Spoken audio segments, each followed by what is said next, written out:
நீங்கள் பார்த்துக் கொண்டிருப்பது நியூஸ் 21 செய்திகள். தமிழ்நாடு செய்திகளை உடனுக்குடன் தெரிந்து கொள்ள நியூஸ் 21 செய்திகளை பாருங்கள். உண்மை, உழைப்பு, உயர்வு. திண்டுக்கல் மாவட்ட ஆட்சித்தலைவராக பொறுப்பேற்றுள்ள சரவணன் அவர்கள் ஈரோடு மாவட்டம் பவானி அருகே மயிலம்பாடி கிராமத்தை சார்ந்தவர். இவரது தந்தை பெயர் செல்வன், தாயார் பெயர் பாப்பால். விவசாய குடும்பத்தை சார்ந்தவர்கள். மனைவி பெயர் பிரியதர்ஷினி. 2 குழந்தைகள் உள்ளனர்.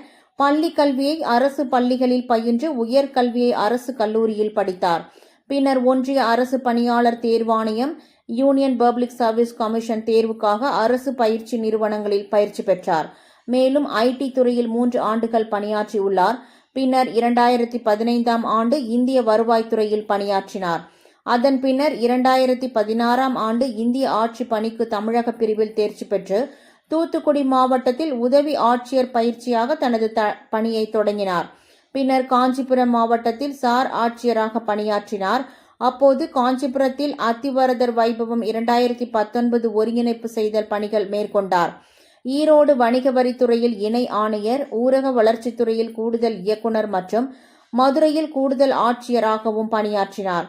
தற்போது சென்னை பெருநகர குடிநீர் வாரியம் மற்றும் வடிகால் வாரியத்தில் செயல் இயக்குநராக பணிபுரிந்து வந்த நிலையில் தற்பொழுது திண்டுக்கல் மாவட்ட ஆட்சித்தலைவராக பொறுப்பேற்றுக் கொண்டார். நியூஸ் 21 செய்திகளுக்காக பாலமுருகன்.